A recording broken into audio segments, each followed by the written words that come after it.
Breaking news, a federal appeals court says President Trump's effort to end birthright citizenship is unconstitutional. That ruling affirmed a lower court decision that blocked the Trump administration from enforcing the order nationwide. This would deny citizenship to children born to people who are in the U.S. illegally or temporarily. That issue is expected to quickly come back to the Supreme Court. And just into the newsroom, Columbia University has reached a deal with the Trump administration to restore funding. The university will pay more than $220 million to the federal government in order to have its research money reinstated. The funding was pulled by the Trump administration over protests and anti-Semitism on campus. Columbia putting out that statement tonight, reading in part, while Columbia does not admit to wrongdoing with the resolution agreement, the institution's leaders have recognized repeatedly that Jewish students and faculty have experienced painful, unacceptable incidents, and that reform was and is needed. All right, developing tonight, Fox News confirming a Wall Street Journal report that Attorney General Pam Bondi told President Trump in May that his name appears several times in documents related to Jeffrey Epstein. It happened just weeks before the DOJ said it would not release the files to the public. Bondi has said being named was not a sign of wrongdoing, but today a House subcommittee voted to subpoena the Justice Department for files in the Epstein investigation, and House Speaker Mike Johnson deflected criticism from Democrats that he sent House lawmakers home early to avoid a vote on releasing more Epstein files. House Republicans stand for maximum transparency and truth. We always have and we always will. They are very afraid of the story, and they are afraid to cast votes on the story, so they've decided to just skip town. Also today, a judge rejected the Trump administration's request to unseal grand jury transcripts from the Jeffrey Epstein case in Florida. The Justice Department had asked that they be released to dispel critics who believe there was a conspiracy to protect Epstein's clients. A similar request is still pending here in New York. Meanwhile, this admitted killer, the front of a building came crashing down today. This happened in Belrose, which is on the edge of Queens and Nassau County. The FDNY says a 60-foot section of the facade fell off the structure.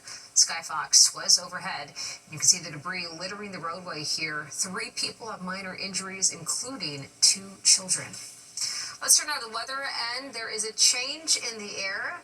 Let's all say it together. Hazy, hot, and humid. It felt beautiful for the past couple days, but meteorologist Audrey Plenty is here to explain that's going to be changing. It sure is, Bianca. It was a great stretch of weather we've had across the Northeast here, but things are going to be changing due to this dome of high heat that has been moving across parts of the midsection of the nation. It was soaring into the 90s today in Chicago, all the way down towards New Orleans, and heat index values were well over 100 degrees across this part of the nation. This hot air mass is heading eastward right for the tri-state area, so that has prompted the National Weather Service to issue heat advisories in the area shaded in orange here, and an extreme heat watch for this area slated in blue, or rather in brown, across New Jersey. Now this is for Friday. In this brown shaded area, we could experience heat index values over 100 degrees, but it's going to be hot for everyone. Temperatures right now are pretty comfortable though. 73 in Central Park, 75 at LaGuardia, and 74 in Atlantic City. So no major heat happening tonight. It's another comfortable evening. It's also a dry evening too. We have high pressure and control, keeping things that way. We're expecting our lows to drop into the 70s in the city. We'll be in the 60s in the suburbs. Tomorrow we're expecting warmer temperatures, and it will feel slightly more humid, and that's just ahead of the big heat heading here for Friday. I'll have more details coming up. Bianca? All right, Audrey, thanks so much. Well, the trial is over, but the future is unclear for Sean Diddy Combs. What could be next for the disgraced hip-hop mogul? Lisa Evers is taking a deep dive, plus this. New York City, so there's another scent that we can now smell, unfortunately. That distinct scent is pot. Now Mayor Adams says he wants to do something about the marijuana smell in the city. A doctor has pleaded guilty to giving Friends actor Matthew Perry ketamine in the month leading up to his death by overdose. Dr. Salvador Plasencia is the 4th of the 5th people charged in connection to Perry's death to enter a guilty plea. He's charged with 4 counts of distribution of ketamine. The doctor originally pleaded not guilty, but changed that plea after prosecutors agreed to drop 3 additional charges, including 2 counts of falsifying records. The remaining charges carry a maximum sentence of 40 years in prison. All right, let's talk politics now. And as you can cross Congressman Mike Lawler's name off the potential list of candidates for New York governor. The Republican congressman says he is not going to challenge Kathy Hochul. Fox 5's Morgan McKay has more on Lawler's decision.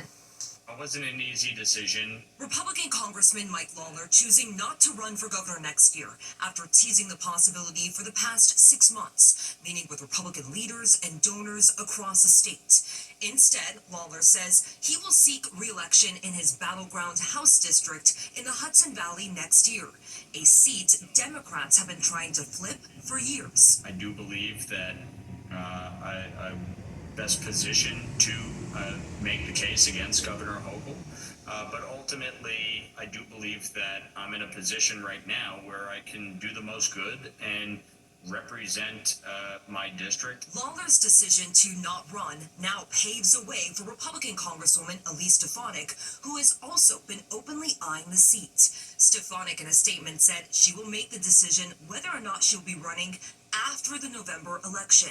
Stefanik has had a close relationship with President Donald Trump, and some have speculated that Lawler might have been pressured to stay out of the gubernatorial race. Lawler acknowledged that he met with the president just last week, but denies that Trump's opinion affected his decision. He did, offer that he obviously wanted me to stay in Congress and how important my seat is to the House majority. I weighed that as I made my decision, but ultimately this was my decision. Governor Kathy Hochul jumping on the news, posting this picture of dog treats addressed to Lawler with the caption, "A treat for Donald Trump's good boy." Apparently he doesn't have the courage to stand up to me or to Donald Trump. I'm not surprised, but all I know is that not only will he not be governor, he won't be a congressman for much longer. They have been ordered by Donald Trump to seek re-election. And as has always been the case, they simply choose to bend the knee.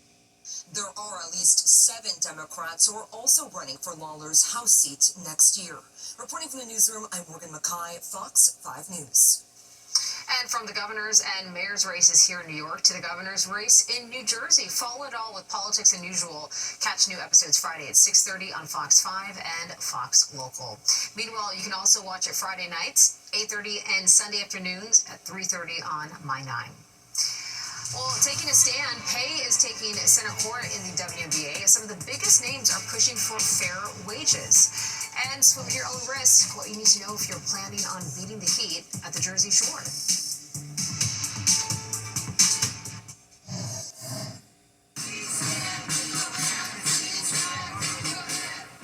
A large crowd marching through Midtown today to deliver more than 160,000 petition signatures to the corporate office of CBS parent company Paramount over its decision to cancel The Late Show with Stephen Colbert next year. CBS said it was for financial reasons, but many are questioning the motive after the announcement was made just days after Colbert criticized the settlement reached between Trump and the Paramount over 60 Minutes story.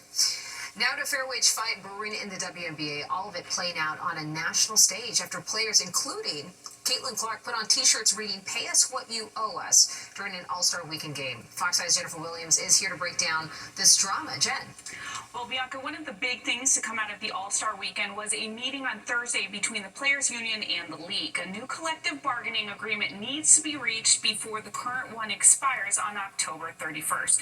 The two sides, however, appear to be far apart, and that's why the players use the spotlight to make a statement. The 4-point shot dropped at the 2025 WNBA All-Star Game, but a silent protest pregame made all the noise.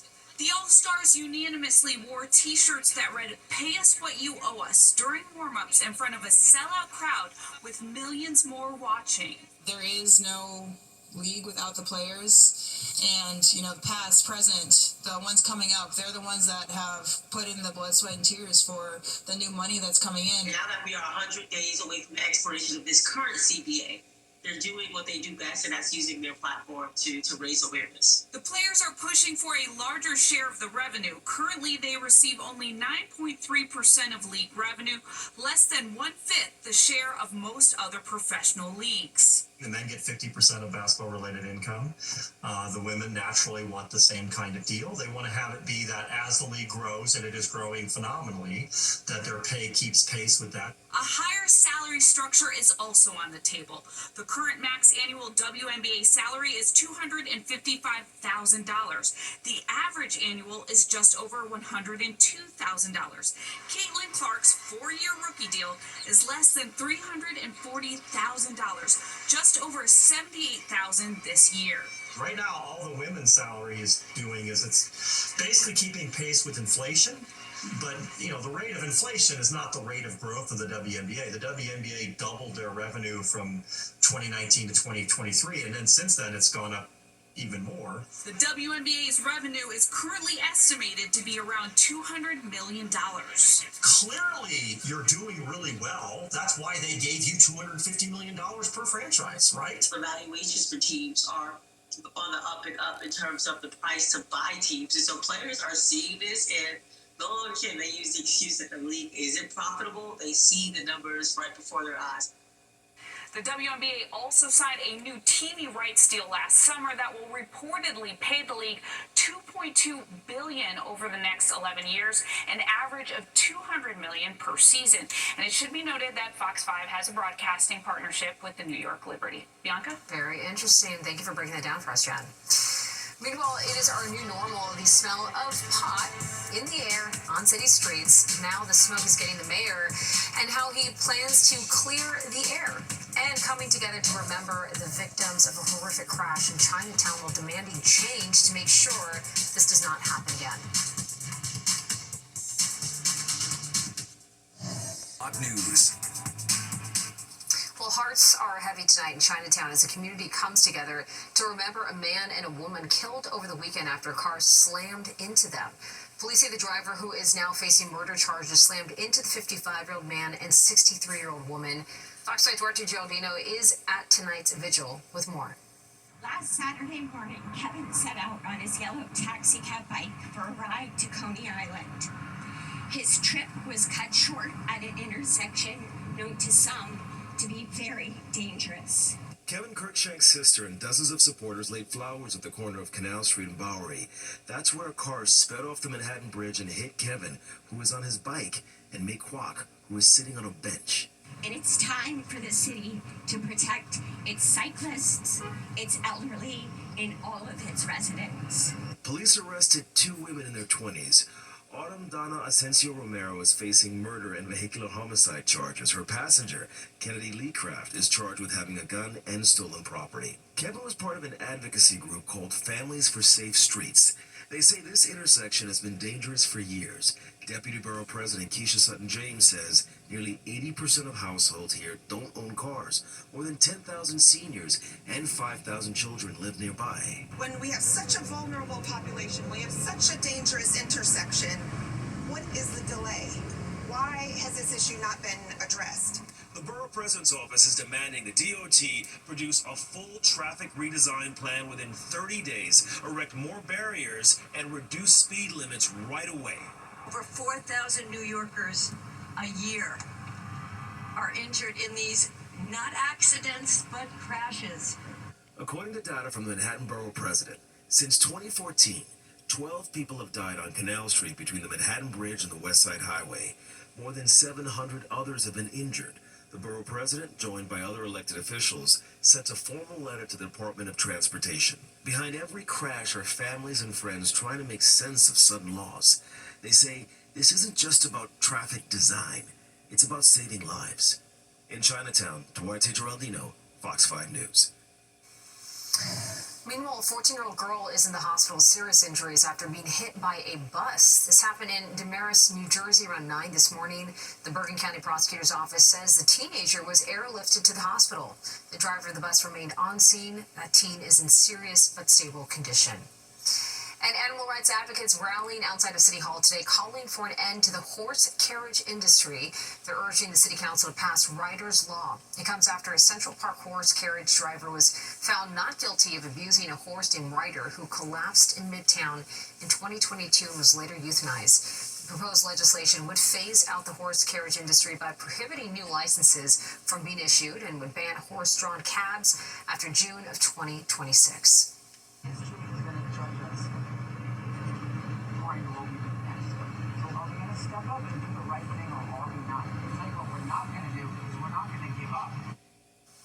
Advocates are also accusing the City Health Department of failures in horse carriage oversight. The department tells us that based on false information that was submitted to the department about Ryder's age, the department has issued 2 summonses to Ryder's owner. And New Jersey Attorney General Matthew Platkin will be allowed to maintain control of Paterson's police department. A state Supreme Court ruling unanimously today ruled that the takeover was lawful. Platkin seized control back in 2023, shortly after police fatally shot a man barricaded in an apartment. Platkin claims under his control, shootings and other violent crimes have dropped. I couldn't be prouder of the progress that we have made collectively in this department and with the community. Paterson Mayor Andre Say was part of that lawsuit fighting that takeover. In a statement, he said, in part, the state appellate court unanimously ruled that the Attorney General does not have the authority to take over our police department, and the state Supreme Court did not find that he has the authority either. The Supreme Court's decision held that the legislature implicitly authorized this unlawful activity many months later. All right, weed and the smell of it have become a major quality of life issue in the city. Mayor Adams saying that smoking could be restricted to specific areas because of the odor. But is there any way to rein this in? Fox 5's Linda Schmidt takes a closer look.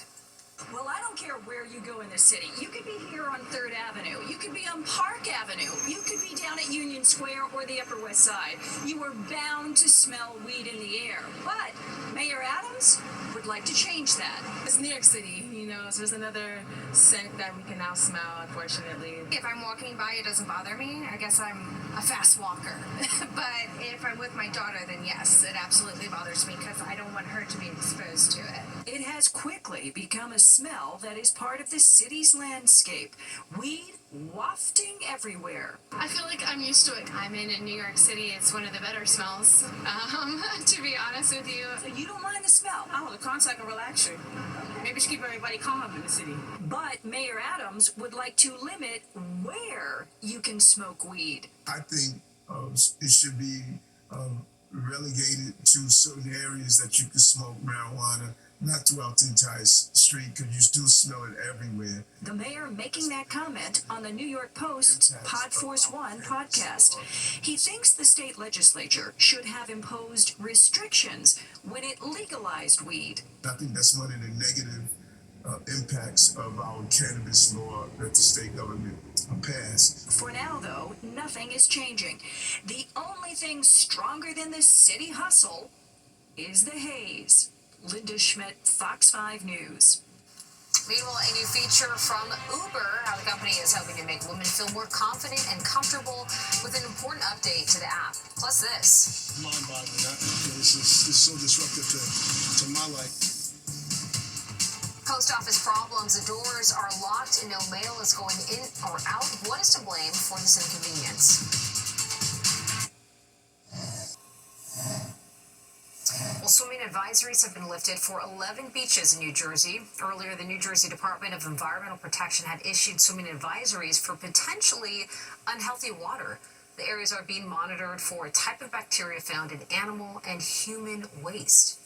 Definitely wish I would have known that and that someone would have told me whether it was a lifeguard or a sign or, it's definitely important to let the beachgoers know. They were out here in like fishing waders taking samples of the water. They were here for probably an hour. Well, some of the beaches impacted included Beasley's Point Beach in Upper Township, Hancock in Seaside Heights, and New Jersey Avenue in Summers Point. Well, post office problems have been plaguing a community in the northern suburbs, and now residents and lawmakers are demanding some answers. Fox 5's Richard Giacobis is in Bronxville, where one has been closed for more than a week. Michael Gerald has been trying every day since last Thursday to access his P.O. box at the Bronxville post office. It's mind-boggling. This is so disruptive to my life. But the doors remain locked with signs posted directing people to the next town over. Because you got to go to South Yonkers and get your mail, and the parking down there is horrendous. Angry and frustrated Bronxville residents say they've been given no warning and no explanation. Instead, they've made the trek here, some lugging large boxes all the way from their car to the front door, only to find it locked up. Carol boys is of no notice. Nearly a week with no answers, Congressman George Latimer sent a letter to the Postmaster General demanding answers. Latimer writes that his constituents have been unable to receive important parcels, including medications, posing an immediate and unacceptable risk to their health. Meanwhile, Westchester County Legislator James Nolan, who represents this village, says the building has a number of safety issues. There is no boiler, so they need hot water and heat for the wintertime. There's a lighting issue outside. They have recognized that there was mold and vents issues. This is the nicest post office around. I don't know how well you know the various post offices in the community, but this is a nice one. As for Michael, he's reluctantly off to Yonkers, but still confused as to what is going on. This is just out of control. This government is, I don't know what's happening in America. We reached out to the United States Postal Service, and a spokesman tells us that the Bronxville Post Office is closed because of air conditioning issues. We asked how long that closure will last. He said it's temporary, and that the plan is to reopen the Bronxville Post Office as soon as possible. We're in Bronxville. Richard Giacobas, Fox 5 News. All right, a good burger for a good cause. We are taking you to out east, where a teen is grilling up some burgers to help veterans. And good vibes in Brooklyn as fans score 10 tickets to a pop-up concert for Tyler, the Creator's brand new album.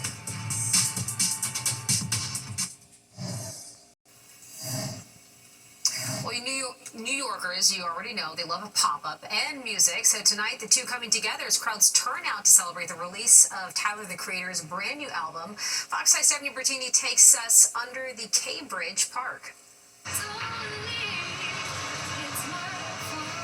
A sea of fans, happy to be here.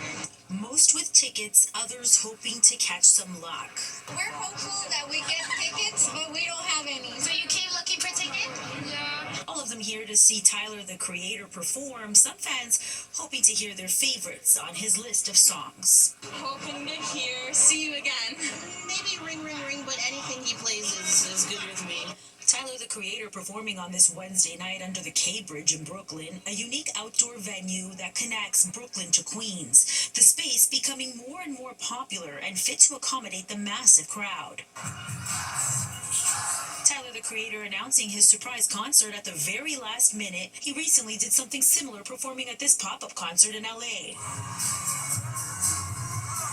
The tickets to this show in Brooklyn were set at $10. These two purchasing them for a higher price after they were all sold out. We bought resale for like $60. We bought it like an hour ago. We came to the city just hoping we could get a good price. Yeah, we were on the train when we got the tickets. Yeah. This show will celebrate his new album, Don't Tap the Glass. Stephanie Bertini, Fox 5 News.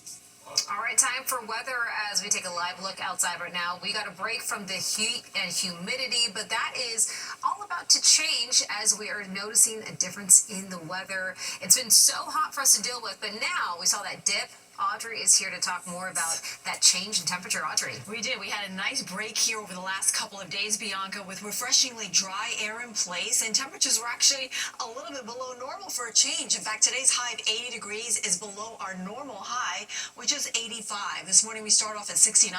The record high on this date, 100 degrees. That was back in 2011, and the record low was 58, set back in the 1800s. Right now we're sitting at 73 in Central Park. It's a comfortable 74 in Islip and 68 out towards East Hampton. Bridgeport checking in at 74 degrees. Poughkeepsie is at 72, and we're in the 60s in Monticello, as well as out towards Sussex, New Jersey. Now, it's really all about the dew points. This is a measure of moisture in the atmosphere, and we see readings at about 65 or greater. That's when it starts to feel humid, and we've been in the 70s. That's when it feels oppressive. So far, we've been in the 50s, and now we're starting to see a slow rise here across parts of the region. We're at 61 in Belmar, 65 in Sussex, but 55 in Central Park is making for a very comfortable feel this evening. And tomorrow, we'll see these numbers begin to rise, and it will feel quite uncomfortable by the time we get to Friday.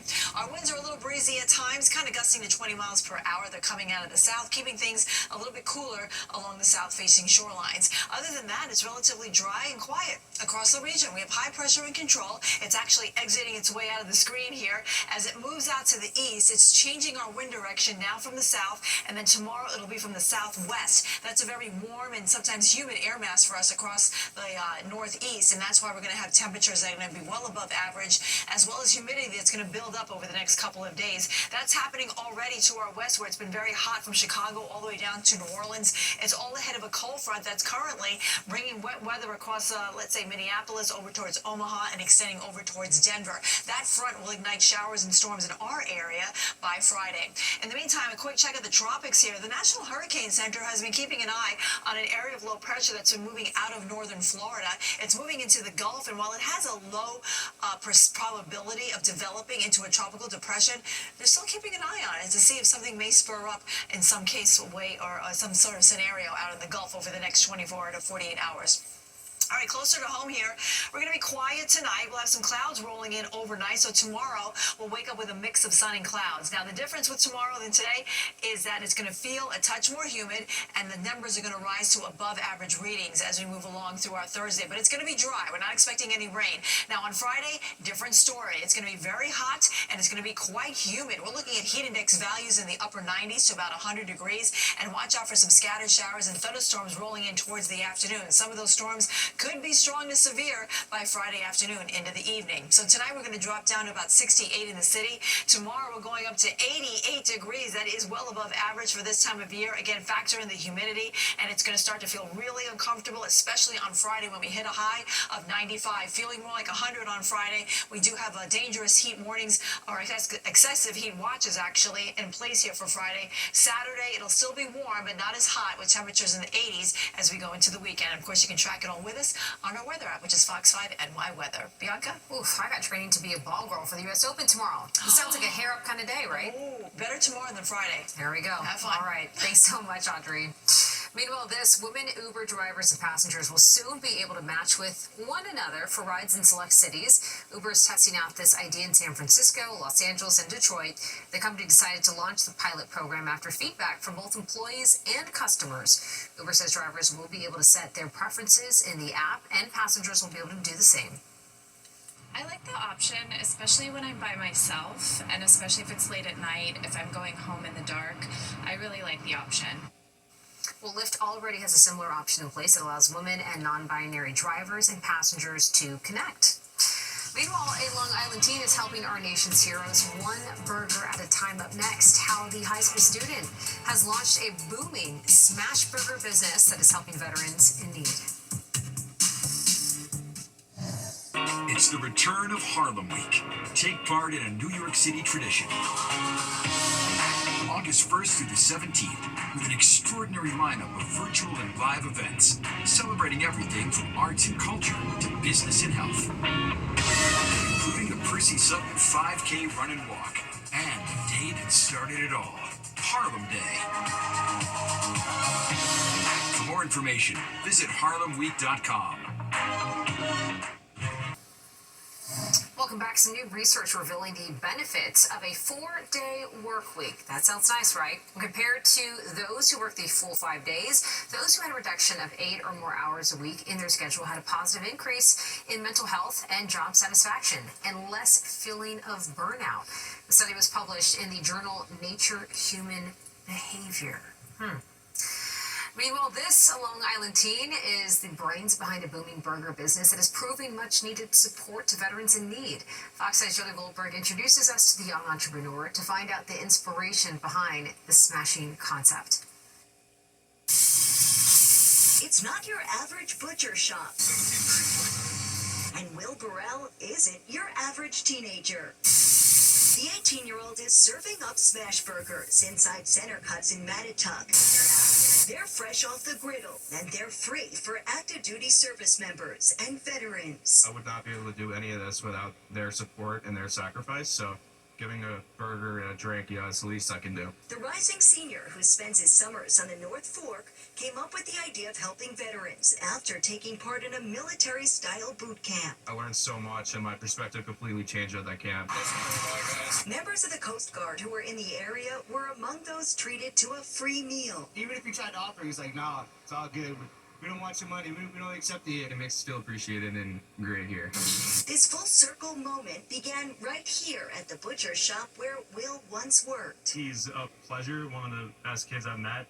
He's pursuing such a great cause and just has such purpose so early in life, so very easy person to support. I think I like one of your snacks burgers. When I was 18, I was probably getting in trouble. This is pretty awesome that he's actually giving back to the military and veterans. For a young guy to do that, it's exemplary, no doubt. I appreciate it. Now, the pop-up will only be here until August, and once Will graduates high school, he plans to go to college and join an ROTC program, he says, in honor of those who inspired him.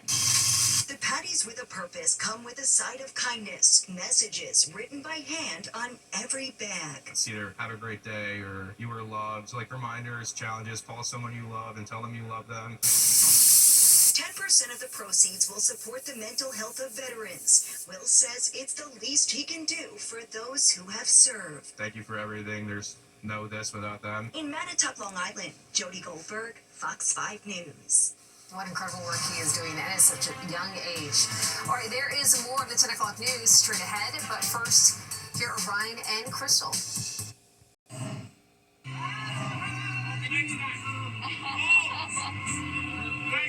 You see that blame you, man? Oh, what an awesome surprise. This was for a pedicab driver and two passengers right here in the city. They were listening to Billy Joel's music when the piano man himself just happened to drive by. Obviously, he rolled the window down. He greeted them. Joel posted that video on Instagram saying, "We're in a New York state of mind. Always." Love that. Well, that does it for us tonight. If you've missed any part of the 10 o'clock news, you can always catch an encore on our free streaming app, Fox Local, where you can stream our newscasts anytime. Have a great night.